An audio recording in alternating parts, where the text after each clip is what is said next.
colleagues. Nice to see you all. My name's Dawn Dawson and I'm the Acting Chief Executive.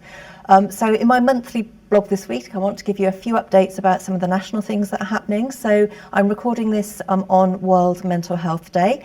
So colleagues will know this happens every single year, and it's an opportunity for us to really talk about mental health and perhaps some of the experiences that we have of our own. Many of you will know that I have close family members who've needed mental health support over the years, and I've got experience of being a carer when a loved one needed quite a long admission into a mental health unit. So it's absolutely the time for us to start talking about the importance of parity, making sure that people that have got mental health issues get the same treatment as people that have got physical health issues too.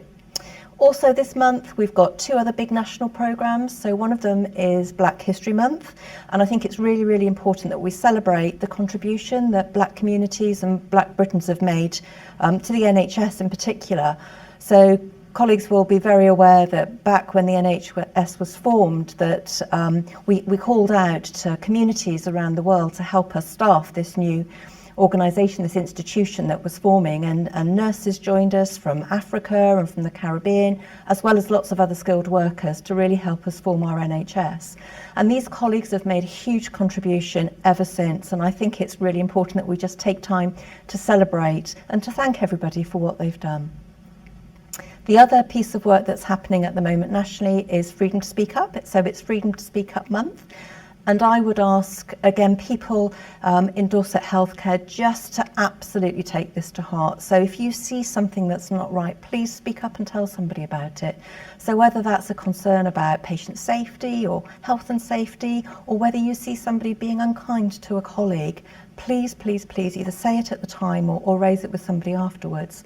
And I think we can even broaden our scope and think about people outside of our organisation, maybe people we meet that are working in, say, for example, social care or the voluntary sector, to speak up and just make it better for everybody.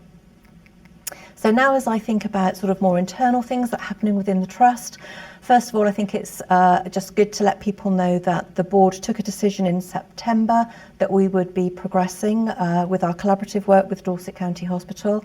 And again, people will know that this is absolutely fundamental to improving patient care and to getting really good outcomes. And I see it as a huge opportunity for us.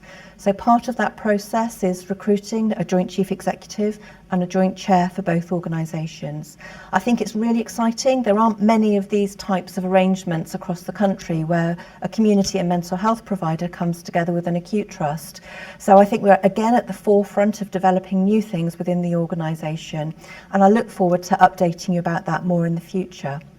The other thing it's really important just to remind people about is our annual members meeting. So that's taking place on the 19th of October, which is Wednesday, from 4 p.m. on Teams. I really hope that as many of you as possible can join us to listen to that. We've got some great patient stories and staff stories talking about look back over the year that's gone, and also how we can work differently in the future with the new ways of working that we've decided to keep on that we've learned from the COVID pandemic.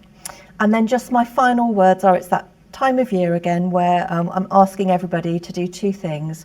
First of all, please, please, please take the opportunity to provide feedback to the organisation through the staff survey. Really important, you just take 10 minutes to complete that for us. And if you're a line manager, please make sure that people in your teams have the opportunity to do that. And then the other thing is about protecting yourself. So you will see dates are being published now for the COVID vaccination and flu vaccination clinics. Please take advantage of these and book yourself in. Thank you ever so much. Bye.